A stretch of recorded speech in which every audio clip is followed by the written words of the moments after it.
Ter necessidades não faz de nós pessoas carentes. Confiai também em mim, João 14:1. Eu gostaria de trabalhar minha autoestima, anunciou Grace na nossa primeira sessão. Sei que pode ser difícil, mas a maioria das pessoas não me compreende. Espero que você possa me ajudar. Grace fizera terapia antes e acreditava que tinha progredido muito, mas ainda se sentia mal a respeito de si mesma e queria tentar melhorar este sentimento. Era muito insegura na presença de outras pessoas e não tinha muitos amigos. Frequentava algumas reuniões de grupo na sua igreja, mas nunca tinha feito amizade com ninguém. Grace se via como uma pessoa desajustada que queria desesperadamente pertencer a algum grupo. Se alguém lhe dava atenção, ela se agarrava a essa pessoa como se este fosse o único contato humano que iria obter. Grace detestava ser tão carente, mas não conseguia mudar. No início, Grace telefonava para mim com relativa assiduidade, entre as consultas por causa de algumas crises sobre a qual queria conversar. Aumentamos a frequência das sessões, o que ajudou, mas Grace ainda se via envolvida em estados emocionais com os quais não conseguia lidar. Ela precisava telefonar-me para pedir ajuda. Grace não queria admitir, mas estava com medo de ter me transformado em um ídolo e de ser uma pessoa fraca demais para lidar com as dificuldades sem a minha ajuda. Era como se fosse viciada no nosso relacionamento, precisando de doses regulares de minha ajuda para conseguir atravessar a maioria dos dias. Com o tempo, Grace e eu viemos a perceber que o seu problema não era o fato de ela depender excessivamente de mim, e sim de ela ter horror de depender de mim. Quando coisas desagradáveis lhe aconteciam, ela dizia para si mesma que dessa vez não iria me telefonar, porque precisa lidar sozinha com os problemas. Essa situação acabava causando mais ansiedade, pois além de enfrentar o problema que a estava incomodando, ela ainda tinha que lidar com a vontade de não precisar de mim. O aumento da ansiedade fazia com que Grace sentisse uma necessidade ainda maior de falar comigo, vontade que procurava combater, e em pouco tempo ela se via dominada por um pânico insuportável. Grace acabava sentindo-se como um viciado em droga na fase de desintoxicação, precisando desesperadamente ouvir a minha voz para se acalmar. As coisas começaram a mudar quando ela parou de achar que era excessivamente carente e compreendeu que precisar de mim era uma parte normal do processo da terapia. Quando Grace aceitou o fato de que dependia de mim, ela ficou mais livre para lidar com os seus sentimentos durante a semana, sem o peso da vergonha de ter a necessidade de falar comigo a respeito deles. Seus telefonemas diminuíram porque ela já não se criticava tanto por querer me telefonar. Na maioria das vezes, passou simplesmente a ligar para minha caixa postal e deixar uma mensagem sem precisar que eu ligasse de volta. O simples fato de saber que podia contar comigo já era suficiente. Como Grace não estava mais se sentindo tão mal por precisar de mim, deixou de alimentar sentimentos muito negativos com relação a si mesma. Afinal de contas, talvez ela não fosse uma pessoa tão fraca, mas apenas uma mulher que de vez em quando tinha sentimentos intensos e queria ter a certeza de que outra pessoa a entenderia. Apesar de ter demorado um pouco, Grace veio a compreender um aspecto fundamental da sua condição humana contra o qual estivera lutando. As pessoas são criaturas dependentes, precisamos dos outros para sermos completos. Grace compreendeu na sua própria vida que Jesus pedia que confiássemos nele, não porque fôssemos fracos e carentes, mas porque esta é a única maneira pela qual podemos crescer plenamente. Jesus encoraja as pessoas a confiarem nele e a contarem com ele. Ele não encarava a dependência como um problema, mas como algo necessário para uma vida espiritual realizada. Jesus compreendia que os seres humanos precisam depender de Deus e dos outros para sobreviver. Tentar ser totalmente independente significa rejeitar a nossa natureza fundamental. Para Jesus, a nossa capacidade de ser vulneráveis e acolher a nossa dependência é que nos conduz à totalidade. Aqueles que se recusam a ser dependentes estão apenas fingindo que têm tudo o que precisam. Princípio espiritual: ter necessidades não nos torna carentes. Como encontrar a serenidade? Comigo está o Pai que me enviou, João 8,16. Rude era viciado na sua raiva. A carga de endorfina que acompanha uma explosão de raiva proporcionava-lhe uma sensação quase eufórica de poder e confiança para lidar com seus problemas. Sempre que Rude se sentia inseguro ou ameaçado, ele tinha à mão a droga que lhe acolhera. Desta forma, nunca tomava contato com a sua fraqueza ou insegurança, porque em qualquer circunstância a raiva o fazia sentir-se instantaneamente forte e poderoso. Rude cresceu com um pai distante e exigente. Provavelmente, para compensar a ausência emocional do pai, sua mãe o protegia excessivamente. Rude sentia-se inseguro pelos dois lados. Ele não se considerava à altura das expectativas do pai, e o excesso de proteção da mãe fazia com que ele não se achasse capaz de realizar as coisas por si mesmo. Ele tinha medo de experimentar coisas novas, embora fosse muito inteligente e capaz de descobrir como fazê-las rapidamente. Rude detestava ter medo, mas sentia-se atemorizado a maior parte do tempo. O chefe de Rude insistiu que ele fosse fazer terapia, porque a sua raiva estava atrapalhando seu desempenho no trabalho. Não gostava de conversar comigo sobre seu passado e era difícil identificar exatamente o que estava sentindo a maior parte do tempo. Aos poucos fui percebendo que ele só manifestava duas emoções, raiva e apatia. Rude vivia a maior parte do tempo quieto e insatisfeito com a vida. Era basicamente infeliz porque sentia como se estivesse vivendo abaixo do seu potencial.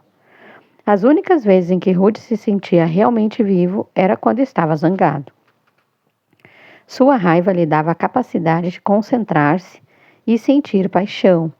Por isso, a raiva se tornara um vício com que ele procurava encobrir sentimentos de insegurança que o tornavam vulnerável e fragilizado. Esta sensação o deixava furioso de tal forma que, quando começava a dar vazão à sua raiva, era quase impossível acalmá-lo. Passado o acesso, Rude sentia-se pior por ter perdido o controle, o que o tornava ainda mais suscetível de ficar magoado e de recomeçar todo o ciclo da raiva. Com o tempo, Rude e eu viemos a entender que a sua insegurança era proveniente do fato de ele se sentir sozinho no mundo. Desde a infância, ele achava que não contava com o interesse do pai e a confiança da mãe. Nunca houve ninguém para quem ele pudesse se voltar em busca de uma ajuda genuína. Sem poder contar com ninguém, Rude tinha a impressão de que o peso do mundo estava sobre seus ombros, o que parece uma tarefa grande demais para qualquer pessoa. Quem não se sentiria inseguro nessa situação? Pouco a pouco, Rude começou a deixar que eu compartilhasse parte do seu fardo emocional. À medida que passou a confiar em mim, sentiu-se menos solitário e inseguro. Os seus acessos de raiva se tornaram menos frequentes porque ele já não ficava magoado tantas vezes e não precisava se medicar com a raiva. Rude descobriu que tinha todo um leque de emoções sobre as quais podia falar, agora que havia alguém com quem podia contar para ajudá-lo a entender os seus sentimentos. Rude precisava de uma pessoa ao lado de quem pudesse sentir-se em segurança. Quando permitiu que eu substituísse seus pais nessa condição, ele descobriu uma importante verdade a respeito da natureza humana.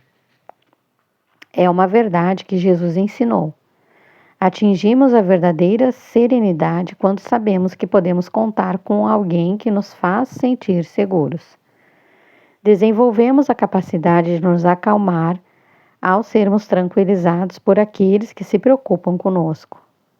Podem ser os outros, mas podemos ser nós mesmos quando nos fortalecemos emocionalmente. O motivo pelo qual muitas pessoas se voltam para os vícios é o fato de nunca terem tido no passado alguém que as ajudasse a sentir-se seguras, desenvolvendo assim a capacidade de serenar a si mesmas. Elas usam o vício para se acalmar artificialmente ou para evitar o medo. Jesus sabia como encontrar a serenidade, permanecendo ao lado de Deus. Todos estamos em busca de segurança e só podemos encontrá-la se nos sentirmos protegidos dos perigos da vida. Onde no universo poderíamos encontrar um lugar mais seguro do que ao lado do nosso Criador? Jesus acreditava que só então poderíamos encontrar a paz de espírito. Para ele, aqueles que encontram a verdadeira serenidade nunca estão sozinhos. Princípio espiritual: as pessoas verdadeiramente serenas nunca estão sozinhas. A cura é o amor. Amai-vos uns aos outros como eu vos amei. João 15:12. Jordan é uma ex-viciada em cocaína que participa de um programa de recuperação. Tenho 2 anos de abstinência e acho que está na hora de examinar alguns dos meus problemas com a ajuda da terapia, declarou ela na minha primeira sessão. Ela é uma mulher atraente que viveu intensamente num ritmo rápido. Seu antigo hábito de usar drogas estava associado a um estilo de vida extravagante que envolvia noitadas, viagens exóticas e gastos elevados. Agora ela estava grata pela nova vida, mas sem dinheiro. Todo aquele divertimento teve um preço, mas procuro achar que tudo isso foi necessário para que eu chegasse aonde estou hoje. Jordan tinha uma longa história de relacionamentos intensos e superficiais com homens durante o tempo em que usou drogas. Agora ela estava tentando descobrir como fazer as coisas de um modo diferente. Tudo era mais simples antes, explicou. Nunca esperei realmente nada além de bons momentos com aqueles caras, de modo que nunca fui ferida. Agora tudo é muito complicado. Jordan estava acostumada a se conectar através do sexo e das drogas, meios bem reais e concretos de lidar com os relacionamentos. Jordan estava tomando contato com inúmeros outros sentimentos. Ela pensa com dor e vergonha nos dias em que usou as drogas por causa da maneira como se comportava nos relacionamentos. Chegou a procurar várias pessoas e pedir desculpas por sua conduta. Ela se lembra que repetia "eu te amo" automaticamente para quase todo mundo que conhecia naquela época, como se fosse uma espécie de saudação que pudesse ligá-la instantaneamente aos outros. Agora ela não faz mais isso, não porque não goste das pessoas, mas porque está começando a descobrir o que significa amar de uma maneira muito mais profunda. Hoje Jordan está tentando ligar-se às pessoas usando sentimentos. Procura também ouvir os sentimentos dos outros e acolhê-los com atenção. Ela não diz mais "eu te amo" para pessoas que conhecem superficialmente, porque hoje acredita que o amor é resultado de um processo. Jordan tem amigos e os ama, sem vinculá-los a sexo ou drogas. Seus relacionamentos tendem a durar muito mais e a experiência de se sentir amada é magnífica e merece um investimento maior. Ela não está interessada em substitutos para o amor, agora que descobriu que é ter o amor verdadeiro. Agora que descobriu o que é ter o amor verdadeiro. Os viciados amam os ídolos, mas estes não podem retribuir o amor. O vício impede o amor de amadurecer. Quando as pessoas escolhem um objeto como um substituto do amor, o amadurecimento delas é interrompido. Quando os viciados conseguem renunciar ao seu apego aos ídolos e descobrem a alegria de se relacionar com pessoas capazes de amá-las, ficam maravilhados.